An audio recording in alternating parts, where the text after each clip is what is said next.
Familiar, you're familiar. So if you don't know by now, then you should probably get familiar.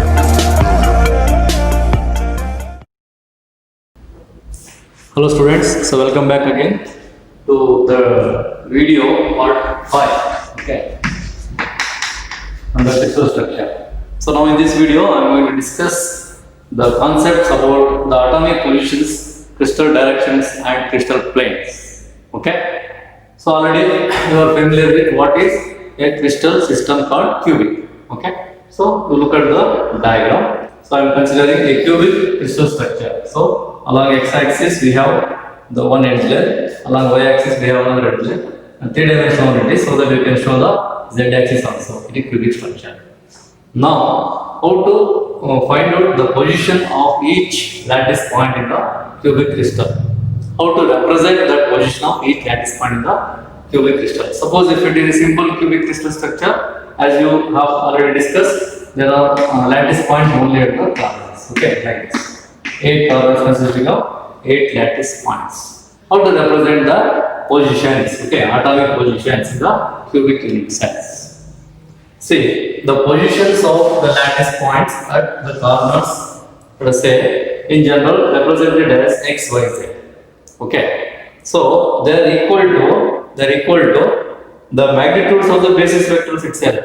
Okay, we consider it as A, B, C in general, the magnitudes of basis vectors. And you know the mathematical convention to represent the magnitudes of the basis vectors as equal to 1, 1 and 1, isn't it? So magnitudes from one lattice point to other lattice point. The edge length is equal to A along the x-axis, okay, and edge length is equal to B along y-axis. Edge length along z-axis is equal to C. So from one lattice point to other lattice point, from corner to corner, we are assuming that the value of magnitudes A, B, C is equal to 1, 1, 1 only.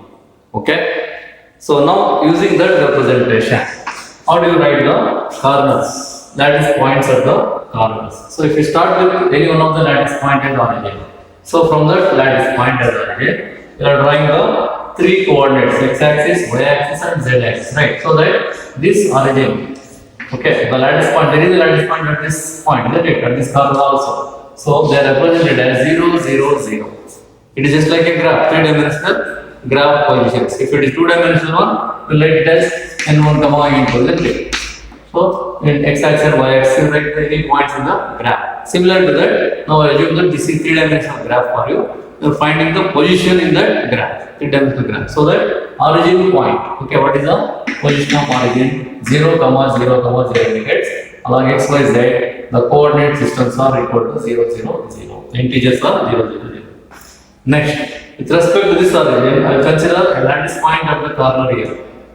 That is along x-axis, right? So along x-axis from this lattice point to the another lattice point at the corner. So what is the distance you are moving?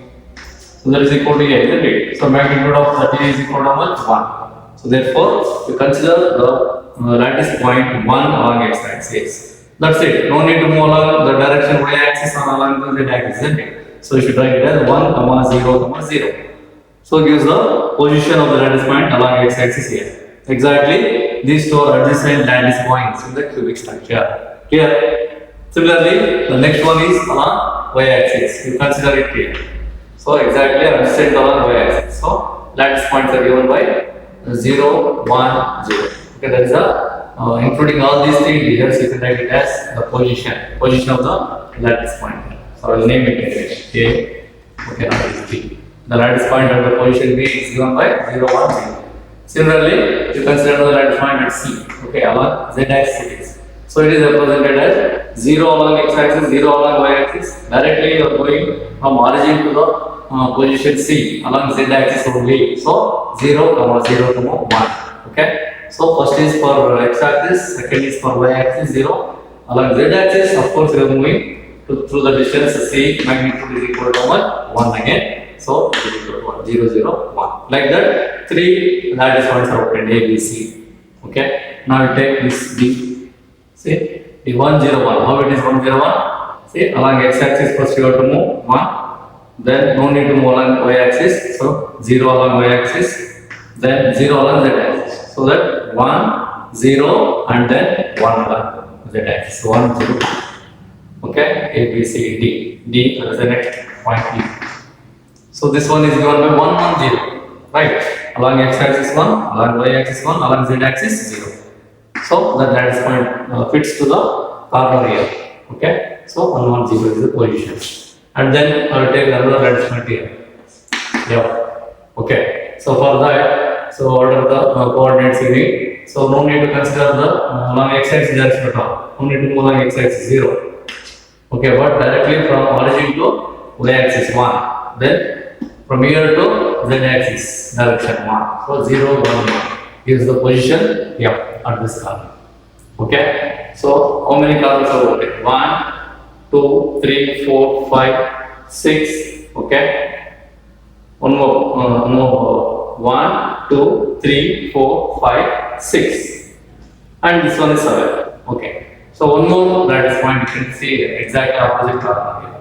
Okay, what are the lattice points?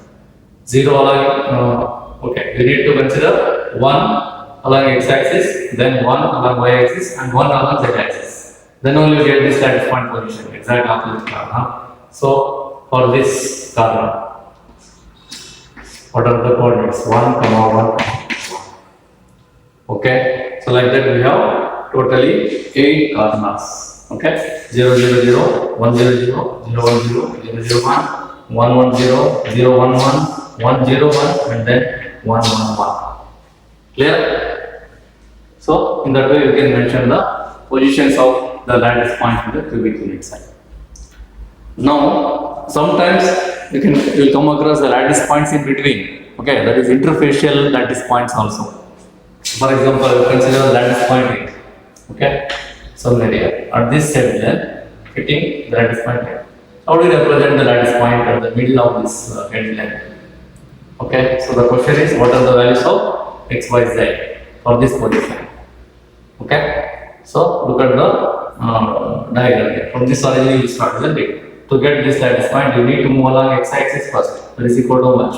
1. Okay. Then along y axis equal to 1. Right. Next along z axis. So you are not moving the distance equal to 1 from this lattice point. It's not actually 1 in the cubic structure. But in that cubic structure, this lattice point is in the middle. Okay, middle of the edge line. So half of this edge line you have to consider as half. Okay. So 1 along x axis, 1 along y axis, and half along only z axis. So 1, 1, half.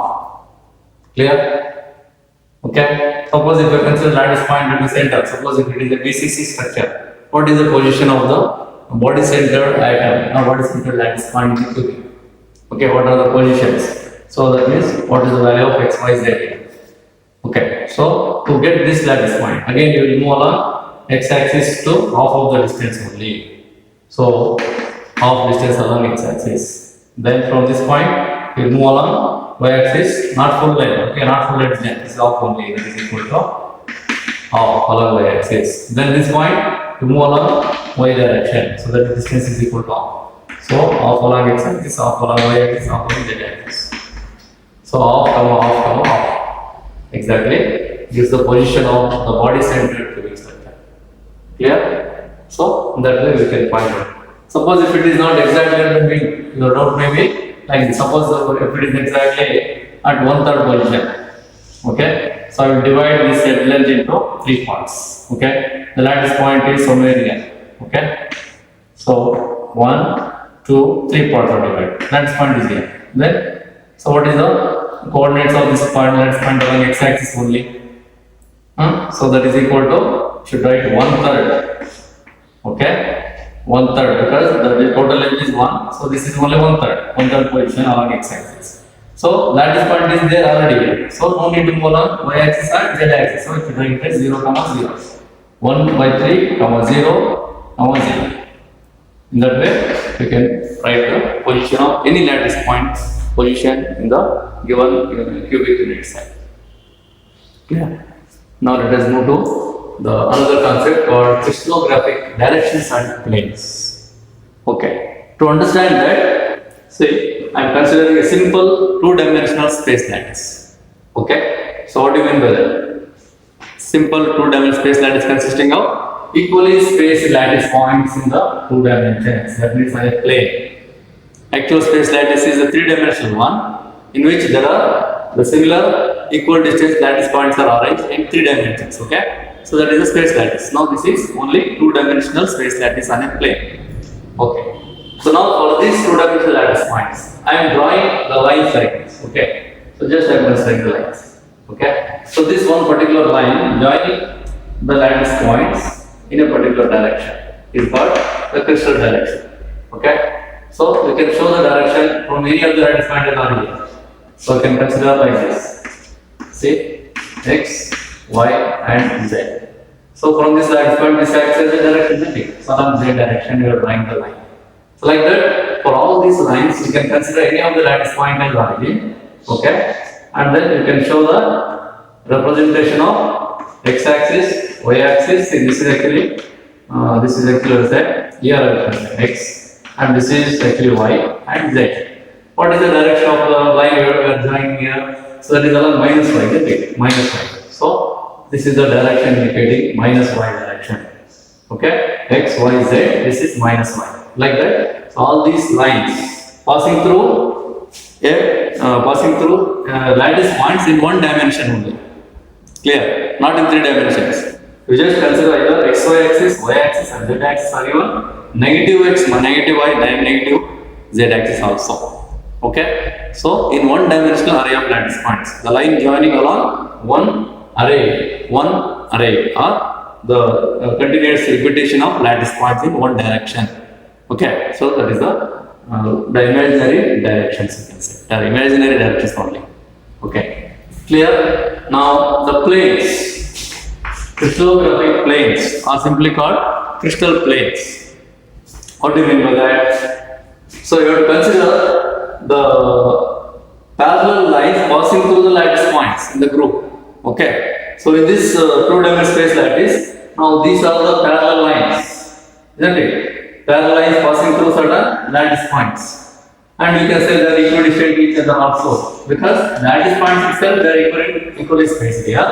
So the two lines actually, in fact, they are planes passing through certain lattice points are equally spaced. Like you can consider any number of infinite number of planes.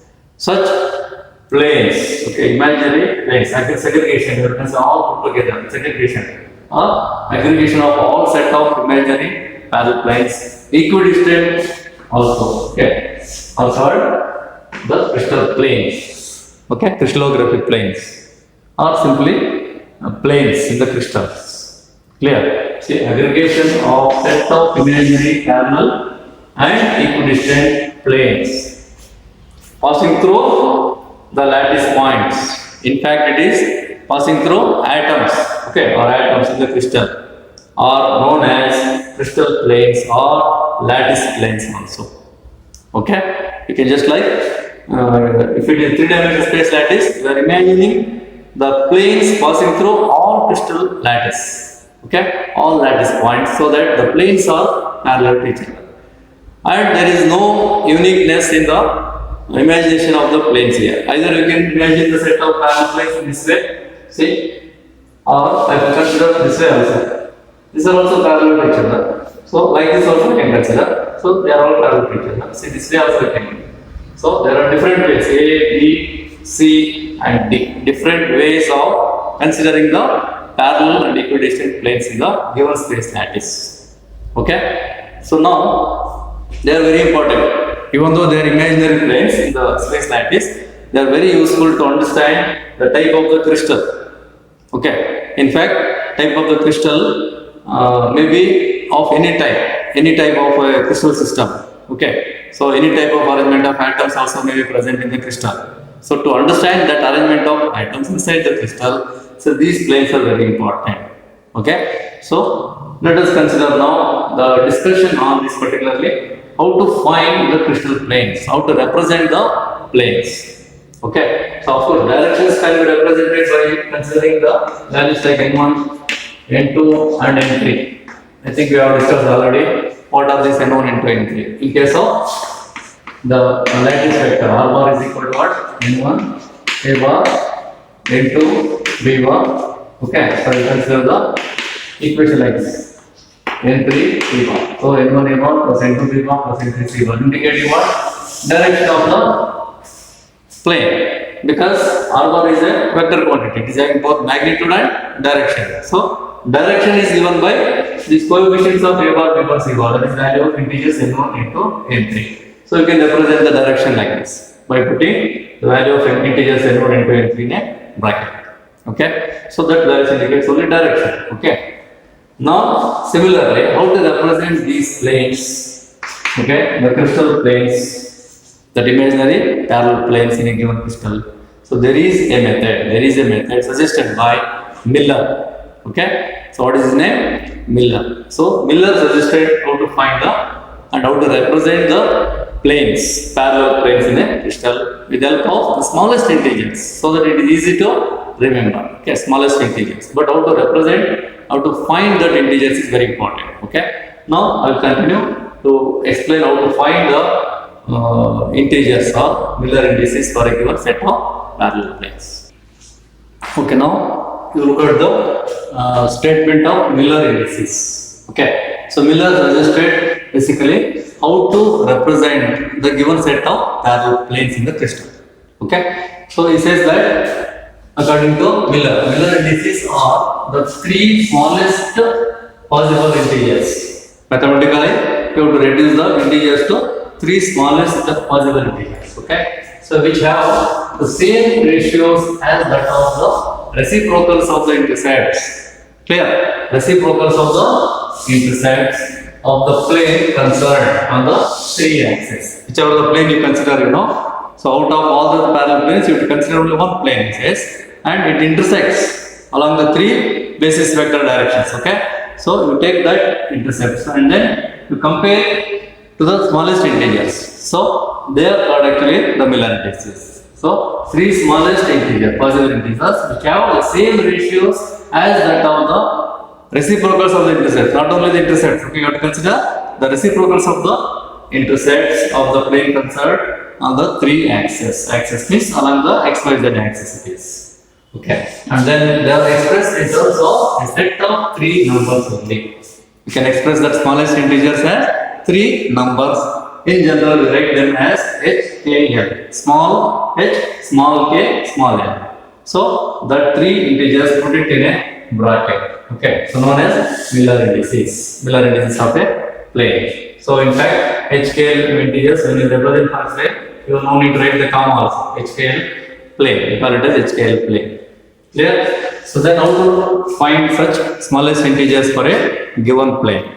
See, follow the procedure. So to find the Miller indices, first what you have to do, determine the intercepts of the plane.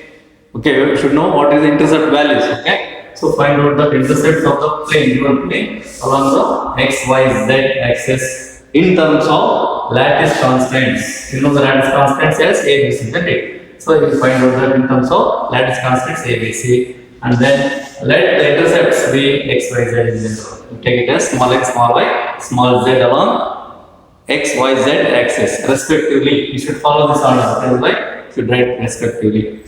Then what is the second point? The procedure is determine the reciprocals. Whatever the reciprocals intercepts you find, take the reciprocals of the intercepts. Clear? Find out the intercepts, and then second method is just the second step is take the reciprocals of the intercepts. Clear? Next, find the least common factor. What do you mean by that? LCM, right? Least common factor, LCM, and multiply each ratio by that LCM. Okay, so these mathematical steps will reduce the intercept values, particularly the reciprocals of intercepts, to the smallest integers. So that smallest integers are actually Miller indices here. Okay, so to understand these steps in a better manner, let us consider an example. Okay, finally we have another step here. Say write the result in the form of HKL. Okay, HKL form, and is called the Miller indices of the plane. Let's see. So look at the diagram as an example. So I am considering the x-axis from this origin here and y-axis z-axis. With respect to this x-y-z axis, so there is a plane. So before that, you look at the arrangement of lattice points. Lattice point is there at the origin, and then it is equally spaced along x-axis, one more at this point, here, it continues along this line. Along y-axis also, there is a repetition of lattice points. Along z-axis also we have repetition of lattice points with equal distances, correct? Okay. Now, consider the plane like A, B, C. I will consider the plane A, B, C, triangular plane. So, where this triangular ABC plane intersects along x, y, z. You have to look at the intercepts, So, at point A. So, what is the distance of the intercept at point A from the origin? Let it be small x. Okay, that length, you take it as x. And similarly, intersect along y at point B, What is the distance along y axis? Let it be small y. Intercept is y. Along z axis at point C. Okay. So from the origin to this point, very small z. Okay. X, y, z are the intercepts of the plane at A, B, C. Clear? Now we have to consider the small x, small z in terms of the basis vectors. Okay, A, B, C. Magnitudes of the basis vectors later. Okay, so this is the diagram. Now just to find the mirrorness of this plane ABC is the question. Clear? So according to this procedure, so determine intercepts. So intercepts of the plane in general, x, y, z.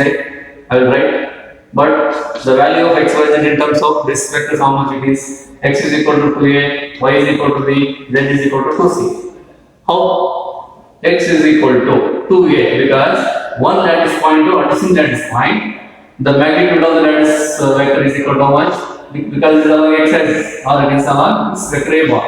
So this magnitude is equal to a. Okay, and it repeats a plus a. So totally it is how much? 2a. So x is equal to 2a. Similarly, along y axis from the origin, it is already intersecting at the next lattice point itself. So that this line is equal to along b bar, lattice vector b bar. So this y is equal to only b. Okay, B Z. Okay, from this point to this point. So that is along the basis vector C bar, isn't it? Origin to this origin lattice point C and plus C. So totally 2C. So I will write the value of Z as 2C. So like that, intercepts of x, y, z in terms of this vectors, multiples. Okay, integers are in general the coefficients of the base vectors. It is equal to 2, it is equal to 1, it is equal to 2. You can write it now. Coefficient says p equal to 2, q is equal to 1, z is equal to 2 also. Okay. So just multiples of the integers will give the exact position of the lattice point or intercept point along x, y, z.